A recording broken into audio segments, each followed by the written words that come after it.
محمد نور الحميدي، محمد نور الحميدي، ايه قلت له الطيارين الابطال تقصوا في منازل تسكنها عائلات واطفال، ما عليهاش دفاع جوي ولا سلاح جوي. انتم تعرفوا ان ما عاد في سلاح جوي ولا دفاع جوي في ليبيا، لانكم ضربتوه من وراء البحار. ما عندنا احنا صاروخ يوصلكم، ما عندنا صواريخ عبر القارات، انتم عندكم صواريخ عبر القارات من وراء البحر. ضربتوا كل طائرات وضربتوا كل دفاعنا الجوي، وقعدتوا تلعبوا في سماء ليبيا بدون رادع. ما تقدروا تنزلوا لوطا للمقاومات الارضيه اللي عندنا، وفوق ما فيش صواريخ توصلكم، لكم انتم عارفين الصواريخ اللي بتوصلكم الرادارات دمرتوها قبل لا تجوا للاجواء الليبيه، وبديتوا تسجلوا في بطولات بايخه تدل على انكم انتم جبانه، رخيصه، ما عندها ضمير، ما عندها اخلاق، ما عندها انسانيه. من ما زال يسمع كلامكم، من ما زال يسمع تشدقكم عن الديمقراطيه ولا حقوق الانسان ولا عن الانسان. انتم تبيدوا في الانسان، او عن المساواه او عن العداله. انتم تكرهون لان مسلمين، تكرهون لان ليبيا شريعتها القران.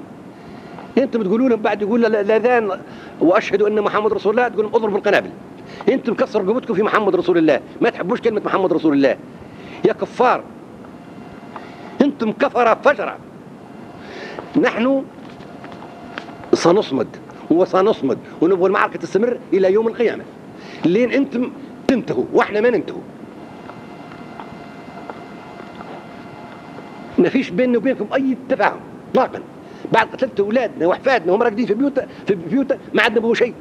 احنا الحياه ما نبغوهاش، احنا نبغوا الموت. افضل لنا من ان نعيش وانتم موجودين وطائراتكم فوق راسنا. احنا نبغى نستشهد كلنا. نتمنى ان نستفزكم حتى تضربونا بالقنابل الذريه حتى ننتهوا. احنا رانا ماناش خايفين وما ندوروش الحياه ولا النجاه ولا نبحثوا عنها ابدا. احنا مسدين على الحائط. تعرفوا المسد على الحائط ما عادش عنده حاجه وراه. انتم اللي ما وراكم حائط، تقدروا تردوا، تقدروا ترجعوا، تقدروا تختشوا. اما احنا بعد الحائط مستندين عليه، ما عندنا مكان نمشوا له.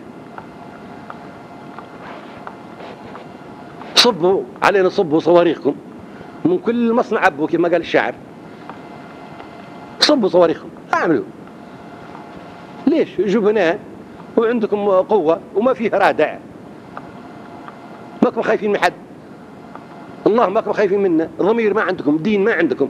هذه ما هي تصرفات عيسى. عيسى ما قال لك، عيسى قال اللي ضربك على خدك الايمن اعطيه خدك الايسر، واللي خاصمك على جزء من ثوبك اعطيه ثوبك كله، والذي مشى نحوك خطوه امشي نحوه ميل.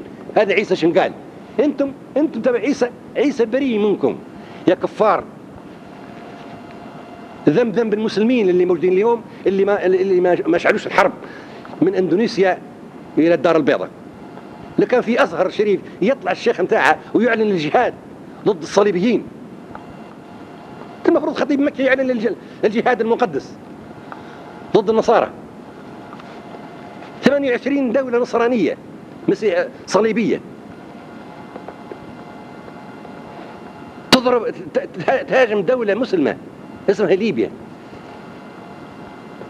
ولكن لما ننظر الخريطة نشوفها من أفغانستان، من الباكستان إلى أفغانستان إلى العراق إلى ليبيا، هذا خط الإسلامي، والدك على الخط الإسلامي على الخط الأخضر.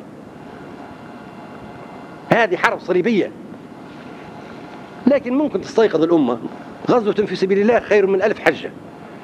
وقفة مع ليبيا، مع الشعب، مع أطفال ليبيا. احنا ما نبغى كرجال ولا حتى نساء. نساءنا مسلحات، كتايب تتخرج كل يوم من النساء استعدادا للقتال. كل يوم كتايب من النساء الليبيات.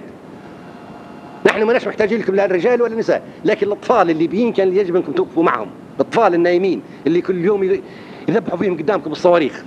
والله خالدة أنا تعهدت أني نعمل لها نصب تذكاري. تبدأ خالدة بالفعل أعلى نصب تذكاري في شمال أفريقيا نعمل لها ولسيف العرب. هذا مجد لعائلة الخويلد الحميدي ولجبيلته. وللضباط الأحرار ولثورة الفاتح. خوالدي بطل، بطل، وإلا اللي ماتت تطاردونه من المكاتب إلى بيته. عارفين وزن الخوالدي، ولكن على الباغي تدور الدوائر. نحن باقون وصامدون، وما خايفين، وما مرتعدين، وما مستسلمين، ولا مهادنين، ولا مسالمين، ولا مساومين اطلاقا. مثل ما قلت لكم نحن نستند على الحائط. اللي مسند على الحائط خلاص هذا ما تقدرش تخليه يمشي وراه، ما عندهاش وين يمشي. دك بصواريخهم، استمروا سنة، سنتين، 3، 10، 100 سنة، 1911 إلى 2011. إيه ليش لا؟ الشرف لعائلة الخويلدي الحميدي، أحد أبطال ثورة الفاتح العظيم، والمجد لنا والخلود لشهدائنا.